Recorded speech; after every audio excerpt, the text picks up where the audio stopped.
Iluzioni i drejtësisë i mban peng popujt për shumë vite. Askush nuk do donte sot në Shqipëri që edhe kësaj radhe të ngopej me iluzionin e një drejtësie të rreme, sepse do të ishte një padrejtësie dyfisht për popullin ton, thelbësisht të vuajtur e miran në shekujt e muzgët të rrugtimit të vet. Shqipëria s'bëhet kurrë, është një fsham shekullore që del edhe sot në plot raste nga shpirti i përvoluar dhe i degdisur i shqiptarëve. Është një dorëzim me të cilën kemi bashkëjetuar përdhunshëm për shumë kohë. Tani e sa pak vite jetojmë në periudhën e shpresës që mbiquhet SPAK dhe gjykatë speciale. Si dukuri sociale, është jo pak qesharake kjo shpresë, por shpresa dhe iluzionet janë ushqimi i rëndësishëm shpirtëror i turmave dhe duhen respektuar, s'ke ç'bën. Në këtë fazë pra, shqiptarët kanë zgjedhur si kryefjalë të iluzioneve të tyre SPAK-un. Ç'po ndodh? A prodhon dot drejtësia e re për të iluzionit edhe një realitet të prekshëm afatgjatë në ecurinë e jetës së shqiptarëve? Dje dhe sot që flasim, grupet kriminale të krimit organizuar me kobure në brez kanë krijuar së bashku me organizatat kriminale të kastave politike pasuri të pa llogaritshme përmes bizneseve në Shqipëri dhe gjithmonë më tepër jashtë saj. E vërteta është se SPAK dhe specialet e gjykatës kanë kryer një numër impresionues arrestimesh dhe procedimesh të papërfytyrueshme vetëm pak kohë më parë.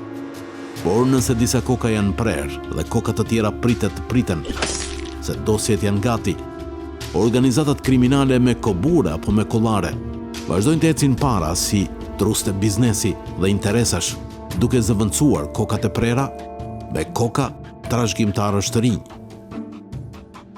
Historia na mëson se krijimi i dinastive familjare zëfill pas kryerjeve të grabitjeve seriale dhe ngurtësimit të tyre në biznese legale. Bizneset çndrohen sa kaq në themelet qëndrueshme pushteti të trashëgueshëm, ashtu si trashëgohet edhe paraja. Brezi A, që krijohet nga pionierët e politikanëve grabitqar apo kaubojsat me Kalashnikov. Brezi A ja kalon legalisht trashëgimin brezit B, duke çimentuar kastën e të pasurve legal mbi paranë e vjedhur të shqiptarëve.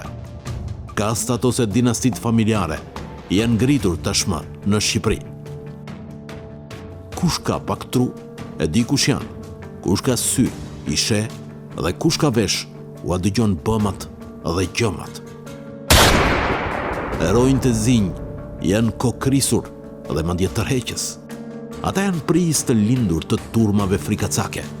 Madje, këta herojnë të zinj shumë shpesh janë herojnë të dashur, të votuar nga populli dele, edhe për kokrisjen e tyre, edhe për arrogancën e tyre, që rrezaton forcë, egërsi dhe hakmarrje të pamëshirshme. Historia njerëzore mëson se sa më i pazhvilluar është një popull, aq më shumë delet popull dashurojnë e eksitohen të kenë një dashprirës, pavarësisht ka apo s'ka moral, pavarësisht nëse ka vrarë dhe ka prerë, pavarësisht nëse ka vjedhur e grabitur kasollet e të gjithëve ne.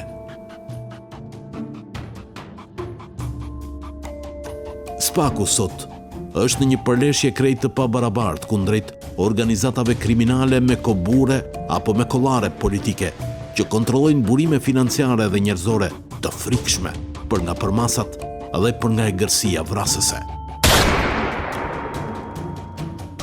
Habitshmërisht dhe mrekullisht, SPAK dhe gjykata speciale çan, thyen apo burgosën disa liderë të këtyre organizatave, duke patur aleat kryesor entuziazmin popullor, por edhe antidrogën dhe antiterrorin amerikan.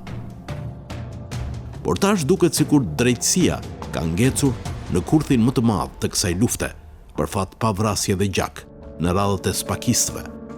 Sekuestrot e parave dhe pronave të vjedhura janë përgjithsisht të zbehta dhe në ngërç. Trustet dhe kastet e grabitqarëve kanë CEO-t e tyre që zotrojnë një pjesë të madhe të tregut legal shqiptar, ndërtuar me kapitane të vjedhura dhe të grabitura që vazhdojnë të fryhen duke paguar ca pak taksa, duke lënë në pushtetin ekonomik të viteve të ardhshme pinjollët biologjik në cilësinë e pronarëve të ligjshëm të këtyre pasurive të paligjshme grabitur Shqipërisë. Nëse drejtësia e re e humb këtë çast thelbësor të drejtësibërjes dhe dështon, si edhe po duket, lufta përtej disa betejave të fituara është e humbur rënd.